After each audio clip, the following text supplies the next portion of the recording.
Welcome to another episode of Terms of Service. I'm Claire Duffy, and today we're talking about cars. The technology in cars has taken huge leaps in recent years. Self-driving cars have hit the streets of San Francisco, Los Angeles, Austin, and Phoenix. And even in regular-looking, human-driven cars, it can feel more and more like a computer is in the driver's seat with you. So what does all this mean for the future of driving? And should we be worried about our cars becoming more hackable? To help answer some of these questions, I have Ariane Marshall here with me. Ariane is a staff writer for Wired, where she covers the future of transportation and cities. And her recent work dives into the evolving relationship between humans, cars, and the technology embedded in them. Hi, Ariane. Hi there. Thanks for having me. Cars today aren't just cars. They are, as you have put it, rolling computers. Can you just give us the big picture about how cars today got so tech heavy and what's changed in the last few decades? Yeah, sure. So I'd say one of the big changes we've seen in the past few decades is the importance of computer chips in cars.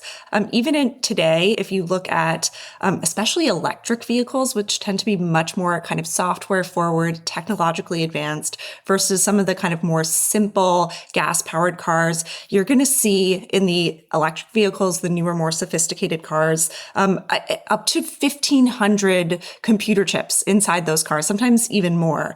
So many things are controlled by computers now inside cars. And I'd say that's kind of the main difference. Another big change that's happening that we've seen happen over the past decade or so is that so many cars are connected to the internet. So I think there are so many things that people don't realize are enabled by over-the-air connections that you can't get without that internet connection. And another big change that we've seen because of those computer chips, because of that connection to the internet, has to do with car repair.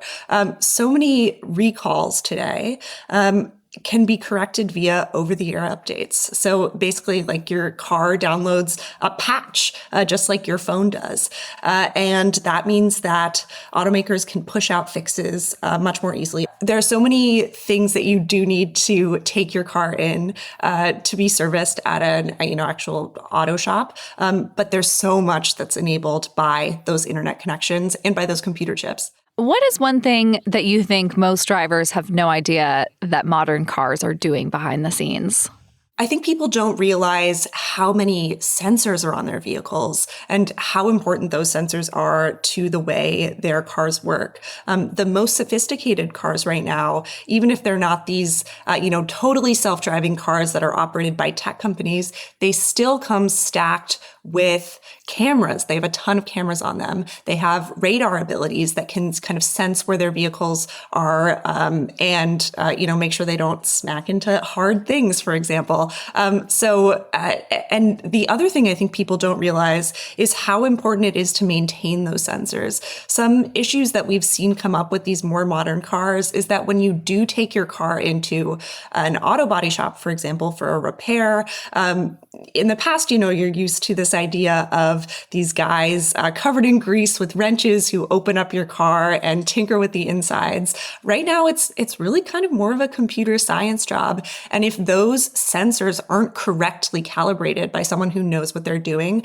that can lead to some real issues with the way your car works. So for example, if you're used to using those cameras to park, if you're used to using features like collision avoidance that kind of jerk your car if the car thinks you're getting in trouble, those things will really be out of whack if those sensors aren't calibrated in the exact right way. As part of the increase in sensors and cameras that we've seen in cars, today's cars are collecting a lot of data. Can you walk us through what kinds of things modern cars are tracking?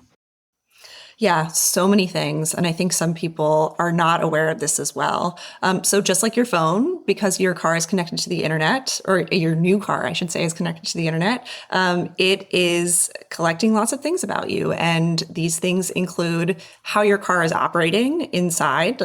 Sometimes that information is being sent back to the manufacturer. And then also where you're going, what your patterns are in terms of where you're going. Because so many people connect their phones these days to their cars, sometimes the car is sucking in that data as well. Now, I will say that some car makers have been very proactive in signing these sort of memorandums of understanding together as an industry that say we are only going to use data in XYZ ways.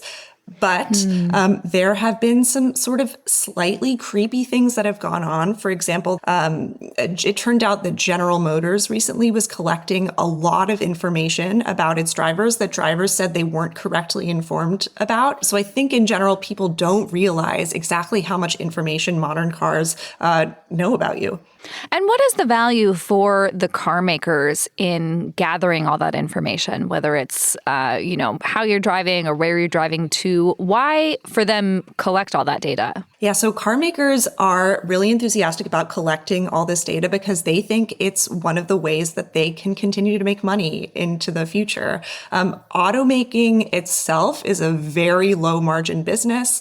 They don't make a ton of profit off of each vehicle, but for them, the idea that they can collect data and then turn that data into services that people want and perhaps need is a really attractive idea.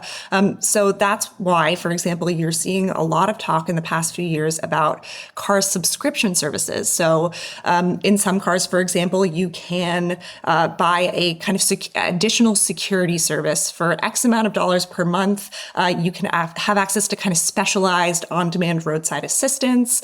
You can have access to, for example, to a service that can allow you from your phone to remote start your car so it can get a little toasty or a little cooler before you actually get inside it.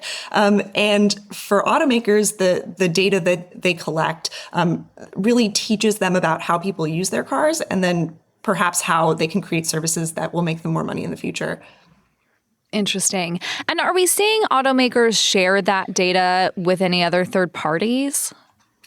Yeah, so that's sort of the $1 trillion question. A lot of them have committed to saying that they will not share that with third parties. There is a bit of gray area here, and especially I think a lot of people.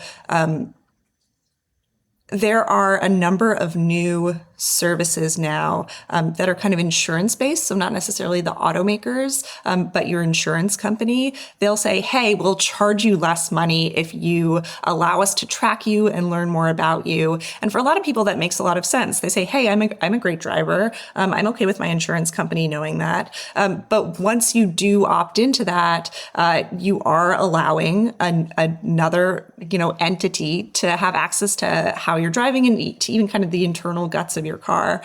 So that is a way in which a third party can gain access. People often have to opt in or sometimes have to opt out proactively to those services. And I think a lot of people do that without really understanding the full privacy implications of using that sort of service. On that note, how much control do drivers have in terms of opting in or out of this data sharing? Or do you really just have to sort of pay attention to what you mentioned about the car companies, some of them being more clear about what they're collecting or not collecting? Yeah, I'd say there are some resources. For example, Mozilla put out a report, I think about a year ago, that goes through various car companies and their various data that they collect. So if this is something that you're interested in, it's good to proactively do research. Now, a number of automakers, when you start driving your car for the first time, it's just like having a smartphone. It'll have this long list of permissions and you can opt in or out. I'd say personally, I find that stuff really overwhelming and it's hard for me to kind of read through it, especially if it's on one of those car screens, which aren't always gigantic. Yeah. You're sitting in your seat and it's like hard to read through legal documents in that way. But there are opportunities to opt out. You just have to be really on top of it. And I'm not sure that's totally fair for consumers always. What about self-driving cars? Do they collect more or different data about you as a passenger in a self-driving car versus if you're driving your own car? Yeah, I think it really depends on the business model of the self-driving car company. One of the leading and maybe arguably the leading self-driving car company is a company called Waymo. They are a sister company to Google. They are part of the Alphabet umbrella, and they are kind of connecting you to the broader Google data ecosystem. So they probably know a lot about you. And they will know, for example, your pickup and drop off spots, kind of if you have specific patterns. Now, Google and Waymo say that they are really mindful about how they use this data. And I have no reason to believe that they're not mindful about how they use this data. But I'd also say for people who are very privacy conscious, for who that's a really important thing to them, to be thoughtful about how you're using that kind of service, because they are able to track you in a very specific way. Now, something that Waymo has also said recently is that they may start doing advertising. And, that's not that different from what you see Google doing on your cell phone. You'll see ads follow you around the internet. Is it different if it's happening in a car?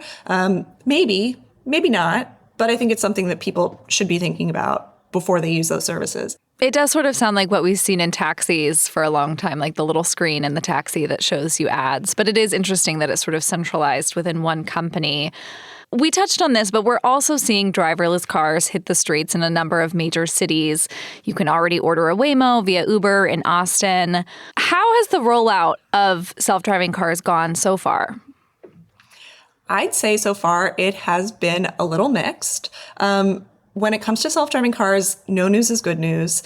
So you don't, for example, see Waymo, which is kind of the leader in self-driving cars, in the news a lot. And that's, I think, because they have been pretty mindful about what cities they launch in. If you look at the cities they've launched in San Francisco, they've launched in Los Angeles, they've launched in Austin, they're coming to Atlanta, they're coming to Miami.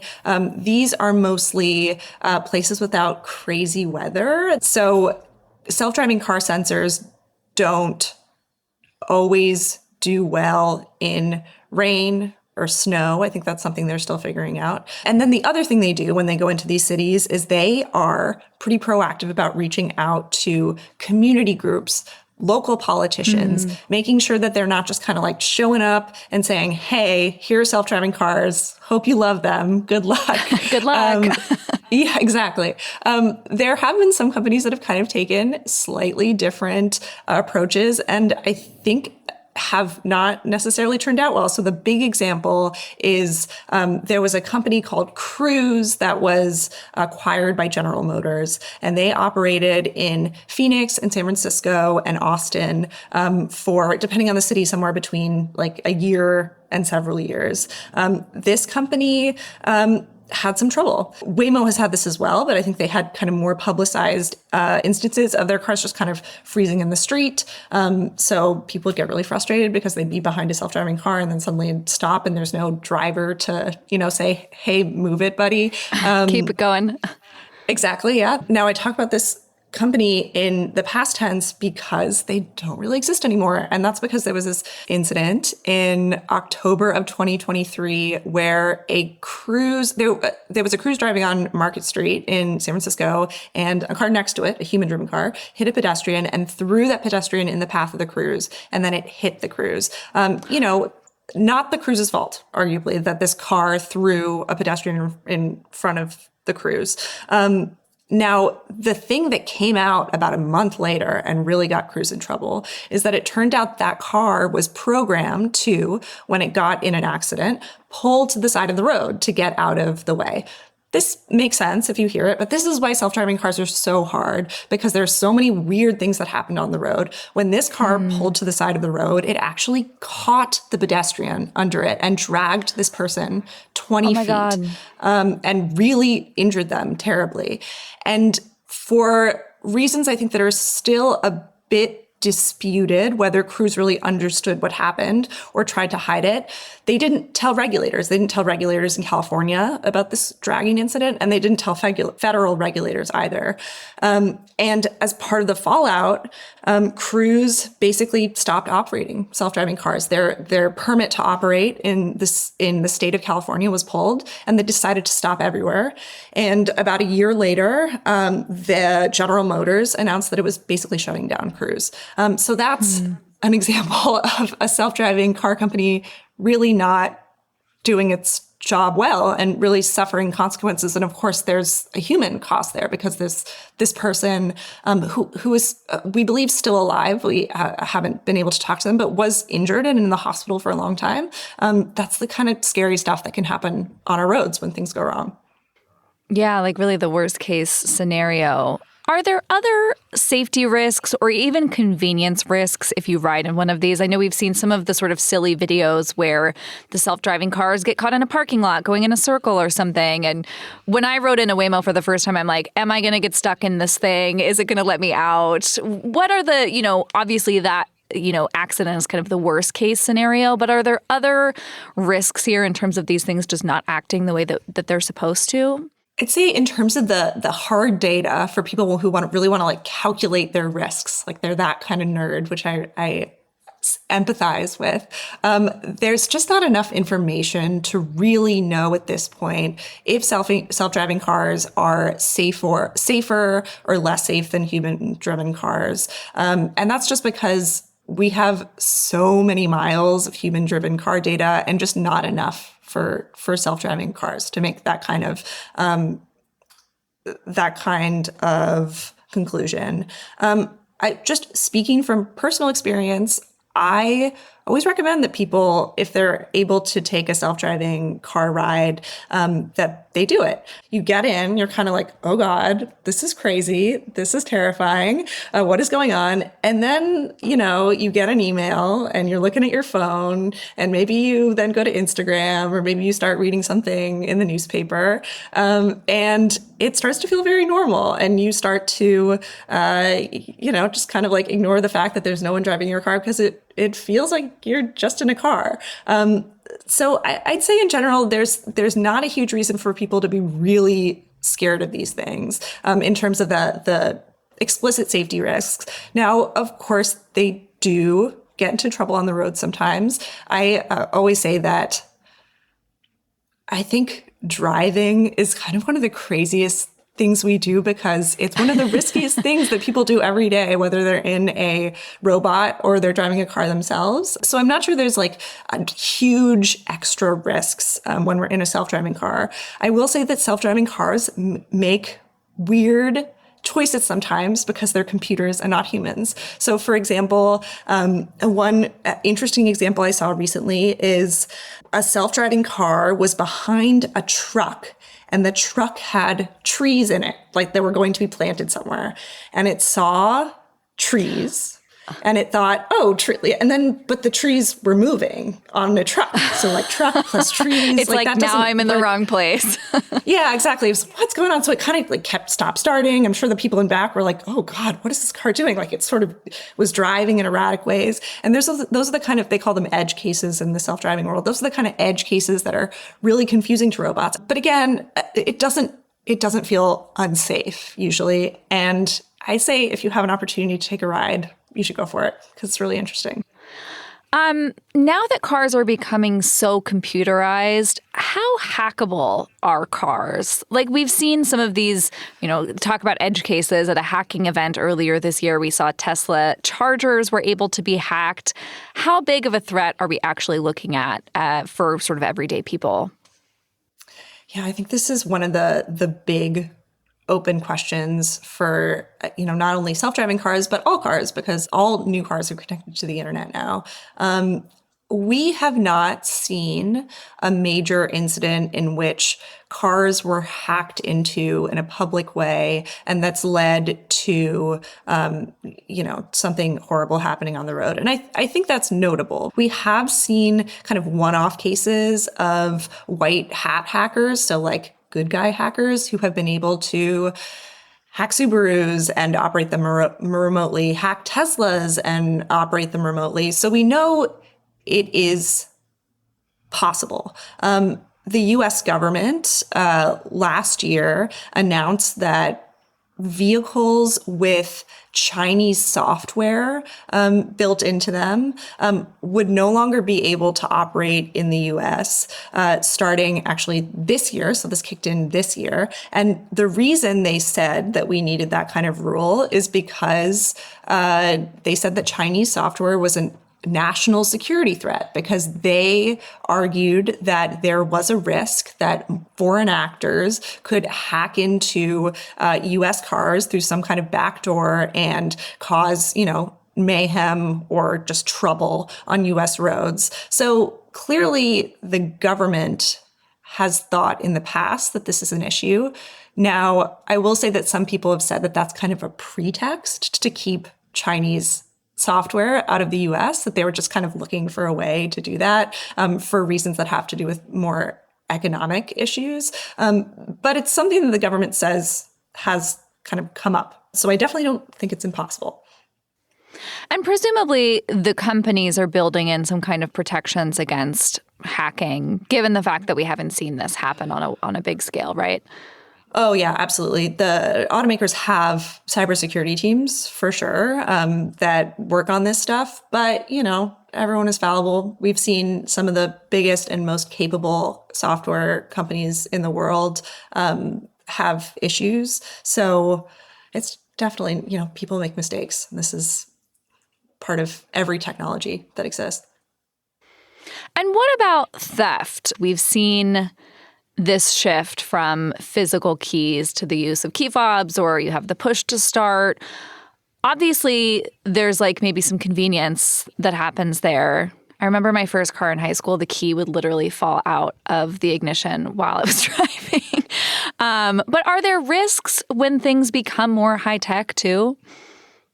Yeah, absolutely. There are definitely risks. And this is something that we've seen in the past few years in Kias in particular. There was a issue that was able to be exploited by just people on the street. You didn't have to be super technically sophisticated. And as a result, we saw a ton of Kias getting stolen for a long time. I actually spoke to a guy who owned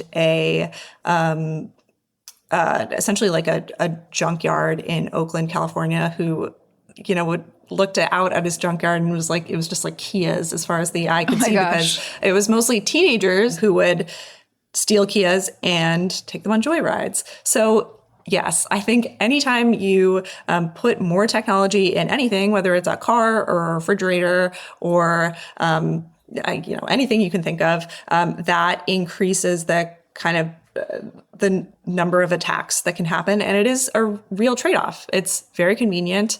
It could lead to some downsides in the future. I think a lot of people believe that's a trade-off or a risk they're willing to take because it is so convenient. But it's a risk. Yeah. Looking ahead, what happens when your car stops being able to accept software updates? And is there a world where your car could just kind of stop working if it can't keep getting those updates? Yeah, this is a question I am so fascinated by and have really been surprised by the degree to which automakers are not really willing to talk about this. I think it's something that kind of freaks them out. Yes, just like your old laptop, your old phone, it is possible for your car to not be able to accept updates anymore. Now, automakers say that they are dedicating resources to keeping cars moving for a long time, even after they're no longer able to accept new updates. So is it okay if your car that you bought, maybe 15 years ago is no longer able to get the latest and greatest in software? That's probably okay. That probably seems fair. Is it okay if it's no longer able to accept safety critical updates? That's not okay. And what are automakers doing to prevent that from happening? I think that's still kind of an open question and something that we'll continue to see automakers tackle in the next decade or so. There's one particular example of this that I think is endlessly fascinating, which is this company called Fisker. that was founded in the early 2010s. It built basically one electric vehicle called the Ocean, and then it went bankrupt. And there were about 80,000 Fiskars out in the world, and people no longer kind of had the support they were used to. Now, thousands of Fisker Ocean owners got together and they formed this group called the Fiskars Owners Association, and they have basically Say that tried 5 times fast. Yeah, right. They have tried to keep their car moving by themselves. But there are some people I've talked to who are part of that group who, for example, like they've updated their car to new software and then it bricked their car basically. So they have this like very expensive, shiny paperweight in their driveway that they can't operate because of this software issue. Now that the case is a little complicated because it's gone through bankruptcy proceedings and then another company has taken over the car and the car's IP. But I think it's kind of a canary in the coal mine in terms of like what happens when this big, expensive piece of technology that you buy is no longer getting basically like owner support, software support. I think it's possible automakers have their act together on this and will keep updating cars, but it's like a strange future ahead of us where, you can't drive your car anymore because the software doesn't work. Are some car companies incorporating more technology than others, or is this a trend we're really seeing across the board? It's definitely a trend we're seeing across the board. I think all automakers are moving towards putting kind of more computer chips in their cars, making them more technologically sophisticated. There has been sort of a pushback about some elements of our kind of new software car-dominated future. Some people are really frustrated by the fact that so many automakers have moved all their car operations to this kind of like essentially iPad in the middle of the console, where you like operate everything off of this iPad. And just recently, Volkswagen actually said, hey, we're not going to do that anymore. We are bringing back buttons. People love buttons, or I should say some people love buttons. They like that there's like that actual real haptic feedback of like pushing a button, like that kind of click. They like that they kind of always know where things are and can operate them even out of their periphery instead of like always having to look to the center console and like sometimes having to go through menus. Like that's a pain in the butt. So I think there has been kind of this techlash in car design where some people have been really frustrated by how kind of phone-like their cars have become and have really pushed automakers to go back to the way some things were. And some automakers have responded. Yeah, this was a question I had. Like, is it possible to buy a new car today that doesn't have all these high-tech bells and whistles? Because I'm very much in the category, like, I live in New York City, so I haven't owned a car in years. And every time I rent a new car, drive a new car, I'm like, wait a second, I have to learn how to use a whole new car. And maybe I don't really want to do that. Yeah, you are not the only one who feels that way. And I think the answer is like, not really. Like there's no kind of dumb phone equivalent for cars. You're really going to have a hard time finding something these days that doesn't have any new features. But again, there are some cars that will have more buttons than others, that will operate in a familiar way for people who are used to driving, older cars. I will say I've talked to plenty of people who say, hey, I'm just never going to buy a car built after 2015 again. Good luck to them. But that's something that people have decided that it's really important for them to not have these new features. I will also say that when you are looking for a new car, there are a lot of new safety features that come in these cars. Not only these advanced driver assistance systems, which some people like, some people really hate, but also just advances in the sorts of sensors that are required to be in a car so that they can emergency brake, for example, at the right time. So if you're buying an older car, you're not going to get kind of the latest and greatest in safety technology. And that's just something to think about when you're considering that kind of purchase. If somebody is in the market for a new car, are there other questions that they should be asking about the technology? Like, are there red flags that might say, this is a car where you might have trouble getting software updates down the road, or is it just sort of wait and see for everybody? Yeah, I'd say I mentioned earlier, there's this resource from Mozilla that has information about privacy. I will say, I think dealers don't always have all the information about how cars work in kind of technologically specific ways. So it's the kind of thing that you might want to do some outside research on before you go to the lot, before you start to make decisions about what kind of make or model you want. Because you may meet some dealers who really know what they're talking about, but you also might not. If there's one thing that you want people to keep in mind about the future of cars and tech, what is it? One of the interesting things that I think is brought up by the existence of self-driving cars is that I think it really gives communities, and maybe cities in particular, an opportunity to really think about how they want cars to work where they live. Do you want to live in a place that is a bit more walkable, that has more public space? Right now, so much of space is taken up, for example, by parking lots and on-street parking. Do we want as much car storage as we have right now? Do we want more cars? Maybe we do. Do we want fewer cars? What is that going to look like, and how does that transform our lives? That's a big question that I think the advances around self-driving really bring up. And I'd love to see more people, in particular car companies, talking about those big questions. It's hard because they are in the business of selling cars, so they probably want more cars. But there are kind of big technological questions that come up when we move to self-driving. And I am always interested in how people are thinking about that. Yeah, that is such an interesting and sort of optimistic note to end on, I think. Ariane, thank you so much for talking to us and for your reporting on this. Yeah, thanks for having me.